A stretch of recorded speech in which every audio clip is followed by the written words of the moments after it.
नमस्कार दोस्तों एंड स्वागत है आप सभी लोगों का आईएफएस की शानदार और बहुत बेहतरीन लाजवाब ऐसे प्लेटफॉर्म के ऊपर। और दोस्तों हम बातें कर रहे हैं सीएसआईआर नेट जून 2025 के हमारे टॉपर लोगों के साथ, जिन्होंने कर दिखाया है अपने सपनों को सच, हकीकत कर दिखी है अपने ख्वाबों की, मुकम्मल किया है जहां, और उसी के साथ साथ बेहतर रैंक के साथ उन्होंने इस एग्ज़ाम्स को क्वालिफाई किया है। और उनके इस बेहतर एग्ज़ाम्स के रैंक के साथ उन्होंने आईएफएस की लेगेसी को हर बार की तरह इस बार भी मेंटेन किया है। तो आज हमारे साथ ऐसे ही एक कैंडिडेट राजस्थान से जुड़े हैं, जानते हैं उनकी जर्नी क्या रही थी इस एग्ज़ाम्स के प्रिपरेशंस के लिए, साथ में उनकी स्ट्रैटेजी क्या रही, उनकी अप्रोच, उनका स्ट्रगल्स और सारी चीज़ें उनकी जर्नी को जानते हैं एक बार। तो हेलो। नमस्ते सर। नमस्ते, थोड़ा अपने बारे में बताओ, हमें इंट्रोड्यूस कीजिए। जी, मेरा नाम चेतना चौधरी है। मैं राजस्थान के बालोतरा जिले में रहती हूँ और मैं वही बालोतरा में कॉलेज डिपार्टमेंट में लैब असिस्टेंट हूँ डीआरजी कॉलेज में। और अभी रिसेंटली मेरी इग्नू से एमएससी फाइनल चल रही है जूलॉजी में। और इस बार मैंने नेट का एग्जाम दिया है जून 2025 का। उससे मेरी ऑल ओवर इंडिया लेक्चरशिप में लाइफ साइंस सब्जेक्ट में 44th रैंक आई है। ओके, बहुत बढ़िया। पहले तो जी सर। चेतना जी, पूरे आईएफएस फैमिली की तरफ से आपको कॉन्ग्रेचुलेट करना चाहूँगा, बहुत शानदार रैंक लाई है आपने। Thank you so much sir. Okay, अब मुझे बताइए जर्नी कैसे शुरुआत हुई थी आपकी इस एग्ज़ाम्स की, कैसे शुरुआत करी, कैसे पढ़ते थे? हाँ सर, मेरी सिस्टर है उमा, वो एमएससी फिजिक्स में है। उसने मुझे सबसे पहले इस एग्जाम का बताया था कि यहाँ से आप नेट एग्जाम दे सकते हैं, उसके बाद आप रिचेस में जा सकते हो, असिस्टेंट प्रोफेसर का एग्जाम दे सकते हो और आप आगे भी इस फील्ड में और भी बहुत कुछ कर सकते हो। जैसे पीएचडी की अभी नई कैटेगरी में ऐड की है, तो आप पीएचडी भी कर सकते हो। तो फिर जब उसने मुझे इस चीज के बारे में बताया और मैंने उससे थोड़ा और नॉलेज ली, आसपास लोगों से पूछा, तब पता चला कि इस एग्जाम के बहुत से बेनिफिट्स है। तो मैंने फिर इसकी प्रिपरेशन स्टार्ट की। सर 1 साल हो गया इसकी प्रिपरेशन करते हुए। ओके, बहुत और बढ़िया। आईफास से मैंने इसकी प्रिपरेशन की है। मैंने इसके सारे स्टडी मटेरियल आईफास से मंगवाया था। तो मेनली जो मुझे समझ नहीं आता था वो मैं वीडियो देख लेती थी, बाकी मोस्टली गो थ्रू हुई पूरे स्टडी मटेरियल से। क्योंकि सर मैं जॉब भी करती हूँ तो साथ में मुझे इतना ज्यादा टाइम मिल नहीं पाता था। तो जितना भी मुझे मिलता था मैं इसके सारे नोट्स रिवाइज करती थी और साथ में जो मुझे समझ नहीं आते थे उस वीडियो को बार बार, उस टॉपिक को वीडियो से रिवाइज करती थी। ओके, बहुत बढ़िया। जी सर।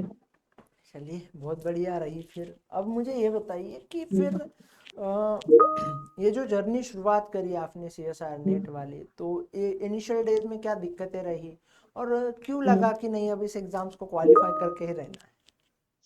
सर मेनली ये चीज है कि मुझे इस चीज को लेकर शुरू से डिटर्मिनेशन था। जैसे भी मैंने एमएससी में एडमिशन लिया, मुझे सीएसए या नेट तो करनी है, तो मैंने सबसे पहले एमएससी में एडमिशन होते ही आईफास का कोर्स खरीदा था। और फिर मैंने इसकी प्रिपरेशन स्टार्ट कर दी विद स्टडी मटेरियल। तो स्टडी मटेरियल में घर पे आ गया था, तो मैं वन बाय वन सिलेबस, सबसे पहले सिलेबस निकाला। सिलेबस में जो भी टॉपिक्स थे पीवाईक्यूज किए उनके, और पूरा मतलब स्टडी मटेरियल को अच्छे से पढ़ा पहले। फिर उससे रिलेटेड पीवाईक्यू सॉल्व किए, फिर टेस्ट देती थी जो ऐप पे अवेलेबल होते थे। इस हिसाब से सर कॉन्सेप्ट मेरे ठीक ठाक हो गए। ओके, बहुत बढ़िया। जी अब सर। मुझे ये बताइए कितनी यूनिट्स को टारगेट किया था इस एग्जाम्स के प्रिपरेशंस के लिए?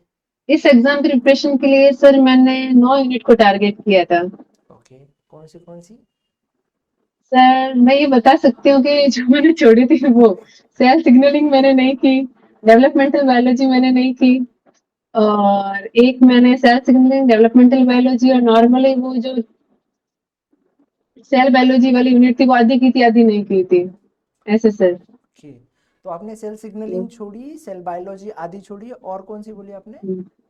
और सर एक मैंने वो नहीं पढ़ी थी, जनरली जो टीचर्स पढ़ाते हैं प्लांट फिजियोलॉजी भी सर मैंने आधी आधी की थी। और मैंने पीवाईक्यू पे ही फोकस किया था पूरी जर्नी में, और उससे रिलेटेड टॉपिक्स पढ़ती थी, फिर पीवाईक्यू लगाती थी। जैसे डेवलपमेंटल बायोलॉजी मैंने पूरी छोड़ दी थी, बिल्कुल नहीं पढ़ी थी। और सेल बायो मैंने आधी पढ़ी थी, जो टॉपिक्स मेरे समझ में आए बाकी मैंने नहीं पढ़े थे। सेल सिग्नलिंग मैंने पूरी छोड़ दी थी। ये सर इतना ओके, था इन तीन का। बहुत बढ़िया। अब जी मुझे सर। ये बताओ कि हम्म। जो जितनी यूनिट्स आपने पढ़ी थी उनमें से सबसे पसंदीदा यूनिट्स आपकी कौन सी रही?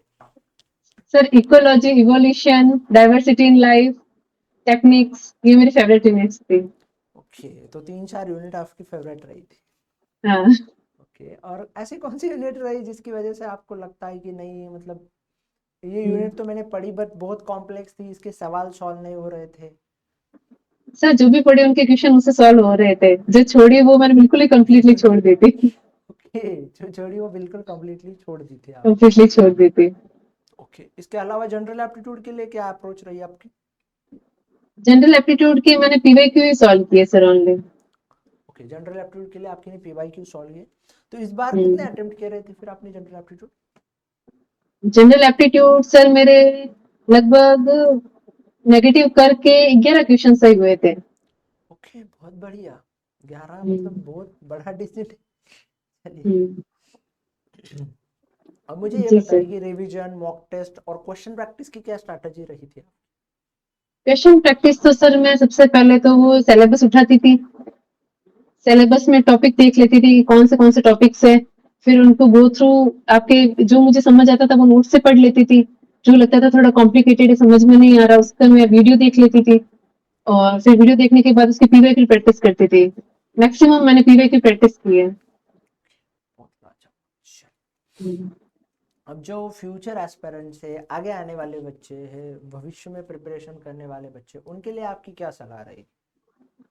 मेरी तो सर यही सलाह रहेगी कि जो भी आप एटलीस्ट एग्जाम की प्रिपरेशन कर रहे हो सबसे पहले उसका सिलेबस आपके पास होना चाहिए, और सिलेबस और पीवाई की प्रैक्टिस इसकी मेन की है। इसके अलावा आपको प्रॉपर कॉन्सेप्ट का नॉलेज भी होना चाहिए, क्योंकि साइंस में ये तो है नहीं कि आप रट के नंबर ले आओगे, तो आपको जो भी आप पढ़ रहे हो एटलीस्ट आपको ये होना चाहिए कि जो भी मैंने पढ़ा है उसमें से कोई क्वेश्चन आए तो वो मैं सॉल्व कर लूँ। कॉन्सेप्ट पे इतनी पकड़ होनी चाहिए आपकी। चलिए, बहुत बढ़िया। जी सर। ठीक है, thank you so much for sharing your experience and your journey with us. जी wishing you sir, really all the best. Thank you so much sir. Bye.